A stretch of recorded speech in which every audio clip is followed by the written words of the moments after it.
Fala aí, pessoal, nosso conteúdo de LTF veio descrito no edital de uma maneira bem diferente do edital anterior, com menos detalhamento.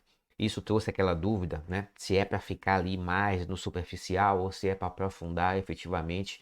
Então, eu trouxe como exemplo aqui para a gente dar uma avaliada os tópicos de IPI, por exemplo, né? Nós temos esses tópicos aí de IPI. Então, aparentemente, um edital bem enxuto, né? E que você responderia em 5 minutos, né? Porque, veja, quais são os princípios constitucionais do IPI? Bom, você vai falar ali da seletividade, né, da noventena, que não submete à anterioridade, enfim, da não cumulatividade. Beleza, acabou o assunto, né? Depois, fato gerador. Qual é o fato gerador do IPI? É a saída do produto do industrial, né, ou desembaraço aduaneiro. Beleza, é só isso que é para aprender? Contribuinte. É o industrial ou equiparado a industrial e o importador, o desembaraço aduaneiro. É só isso? Base de cálculo, né? Aí nós temos aquelas duas basezinhas de cálculo ali definidas. Quando a operação é interna, né? Quando o industrial está vendendo, que é o valor da operação, e você tem aquela base de cálculo ali no desembaraço aduaneiro, que você vai somar ali as despesas necessárias para trazer esse produto, enfim. Né? É só isso o assunto? Bom, acabou o IPI? Eu creio que não, né? O assunto é genérico e isso permite cobrar tudo, tá?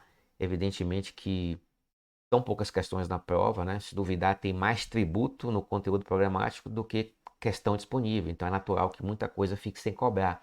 Mas quando você fala, por exemplo, em fato gerador, né? Eu não posso me limitar a cuidar apenas de falar que é a saída do estabelecimento industrial, né? Não posso, porque para que a gente tenha um fato gerador, eu preciso que a saída seja de um produto industrializado. Então, eu preciso aprender, por exemplo, as modalidades de industrialização, a transformação, o beneficiamento, né? Eu preciso que esse produto resultante dessa industrialização seja um produto tributado. Então, eu preciso falar de campo de incidência, porque não pode ser um produto NT, por exemplo, né? Não pode ser um produto imune. Então, eu preciso falar de campo de incidência. Então, veja, quando a gente traz aqui esse tema fato gerador, eu já preciso falar de campo de incidência para cuidar dos produtos NT, eu já preciso falar, né, das imunidades, eu já preciso falar das modalidades de industrialização, que é a transformação, beneficiamento, recondicionamento, tudo aquilo, né? E se eu estou falando de modalidade de industrialização, automaticamente eu preciso trazer aquelas modalidades que não são consideradas industrialização, né? Como o artesanato, o preparo de comidas em restaurantes, enfim, né? Então veja que um pequeno tema atrai uma série de temas. Quando a gente vai falar, por exemplo, de contribuinte do IPI, será que basta que eu fale que o contribuinte é o industrial e o equiparado é industrial e o importador no desembaraço aduaneiro? Só isso? Né? Eu preciso falar das hipóteses de equiparação industrial. Né? Eu preciso ver quando é que um cara que, em tese, não é contribuinte, ele vai se tornar contribuinte por conta da equiparação. Então, eu preciso estudar as equiparações da industrial. Né? Eu não posso me limitar a conhecer aquele sujeito passivo clássico, né? É o industrial, o importador. Não, não posso. Então, é um assunto que atrai uma série de outros assuntos. Quando a gente fala em princípios constitucionais, por exemplo, e a gente fala de não cumulatividade, atrai automaticamente a questão do aproveitamento dos créditos, né, do IPI. Então, eu preciso aprender um pouquinho sobre crédito de IPI.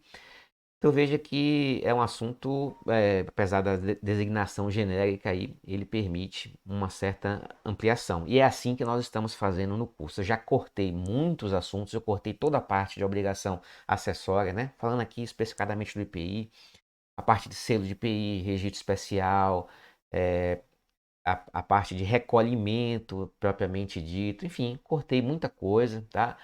Mas eu continuo falando de suspensão do IPI, né? Quando a gente fala em fato gerador, a gente tem, por exemplo, a suspensão do IPI que desloca os efeitos do fato gerador para um momento seguinte. Então, veja, suspensão está implícito no assunto fato gerador. Então, a gente fala de suspensão. Eu trouxe todos os temas e mantive todos os temas que estão ao redor dessa espinha dorsal aí determinada pelo edital, tá?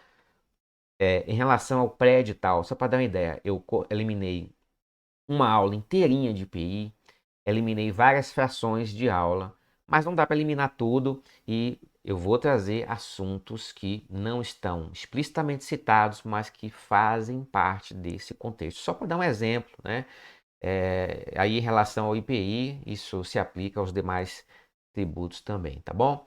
Claro que, naturalmente, você pode fazer uma gestão melhor, eventualmente não estudar um tributo, né? Já que você tem dezenas de matérias aí para estudar, você dispensar aí um assunto ou outro é uma gestão até que você pode fazer, mas eu não posso eliminar o assunto por você aqui, né? Porque é um assunto que pode aparecer. Eu já enxuguei ao máximo, ainda assim, LT sempre será um conteúdo extenso, tá? Mas a gente está fazendo com muita cautela e muita prudência esse ajuste, tá bom, pessoal? Grande abraço aí, até mais.